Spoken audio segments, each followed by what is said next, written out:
mundo não para de mudar. Tecnologia, relações sociais, tudo se reconfigura o tempo todo. E no meio disso tudo, surge uma pergunta que não quer calar. Qual é, afinal, o futuro da psicanálise? Bom, vamos lá. Olha só o nosso roteiro de hoje. A gente vai começar com uma pergunta que, acredite, já tem mais de 100 anos. Depois, vamos mergulhar nos desafios do mundo digital, ver como a psicanálise se vira nesse cenário e, por fim, pensar juntos sobre quem é o analista do futuro. E olha, pode até parecer um papo super atual, coisa da era da internet, mas essa preocupação ela é tão antiga quanto o próprio divã. A gente não está começando essa conversa agora, não. Na verdade, estamos entrando numa discussão que o próprio Freud iniciou. Para ter uma ideia, a gente precisa voltar mais de um século, lá para 1910. Foi quando Freud publicou um texto se perguntando exatamente sobre o futuro da terapia psicanalítica. Mal sabia ele. Hoje, o cenário é completamente outro e a questão ficou muito mais intensa, com desafios que ele nem poderia imaginar. E o mais incrível são as previsões que ele fez naquela época. Ele basicamente apostou em 3 coisas: que a própria teoria ia continuar evoluindo por dentro, que a psicanálise ganharia mais autoridade na sociedade e que ela ia conversar mais com outras áreas do conhecimento. E, quer saber? Em grande parte, ele acertou em cheio. As previsões dele foram impressionantes, né? Mas nem Freud poderia prever a escala da transformação do nosso mundo. Os desafios que a gente enfrenta hoje são de outra natureza, completamente diferente. Vamos dar uma olhada neles? O primeiro grande desafio, e talvez o mais óbvio, é o cenário digital. E dentro desse universo todo, tem uma tecnologia em particular que está mudando as regras do jogo para todo mundo: a inteligência artificial. A IA já virou realidade no nosso dia a dia, especialmente na vida acadêmica. Pensa no ChatGPT. Hoje é super comum ver estudantes usando-o para resumir um texto, ter ideias para um trabalho, até para ajudar a escrever, né? Tá, mas qual é a grande diferença aqui? É simples e, ao mesmo tempo, profundo. Um professor, um ser humano, transmite a partir do seu desejo. O saber está ali, num corpo, numa voz, num gesto. Ele te provoca a pensar.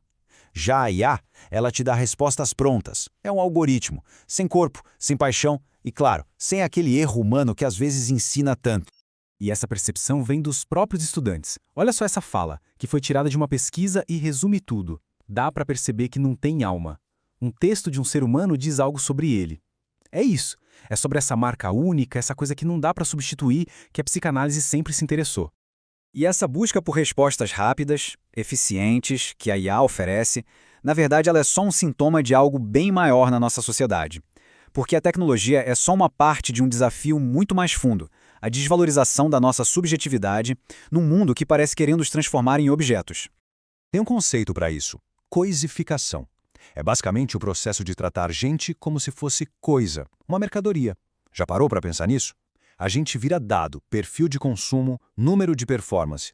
É uma cultura que mede, otimiza e, no fim das contas, descarta.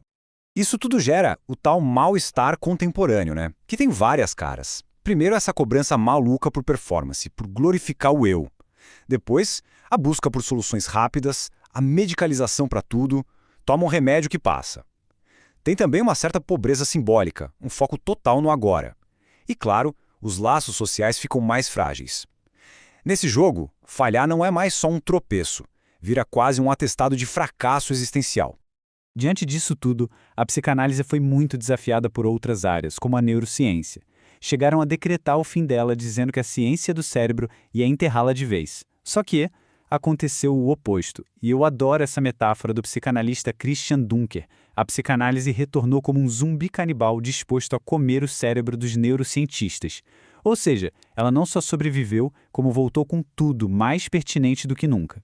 Certo, então a grande questão que fica é: como é que a psicanálise responde a esse mundo de coisificação, de performance e de respostas de robô? E a resposta, gente, é simplesmente fascinante. A psicanálise se posiciona como uma força de resistência, quase como uma instituição da contracultura, sabe? Remando completamente contra essa maré. A grande sacada é essa. A psicanálise acaba virando uma espécie de oásis no meio desse deserto de performance. Ela funciona com outra lógica, uma que não se dobra para as regras do mercado, da eficiência a todo custo.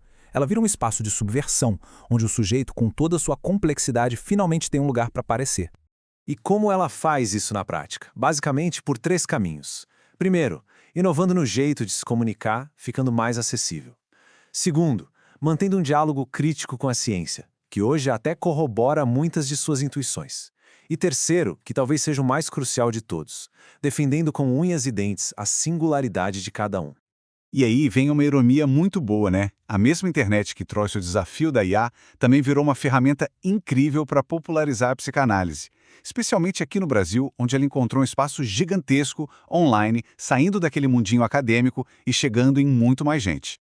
E tudo isso nos joga na nossa última parada, que é decisiva. Afinal, qual é o papel de quem pratica a psicanálise hoje? Que perfil precisa ter esse analista do futuro?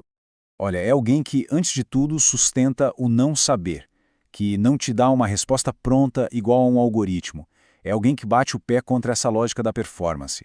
Alguém que está ali na fronteira, dialogando com a cultura o tempo todo e, o mais importante, é alguém que aposta no desejo como o grande motor da vida e que, para fazer isso, precisou encarar a própria análise. São coisas que, vamos combinar, máquina nenhuma consegue nem simular.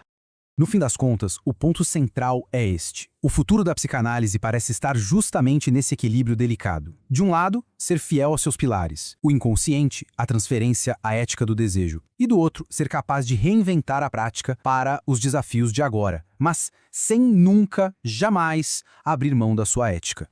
E para fechar, fica uma provocação. No mundo que o tempo todo tenta nos transformar em coisas, em números, qual é o papel de cada um de nós na construção de espaços onde o sujeito, com toda a sua singularidade, possa simplesmente existir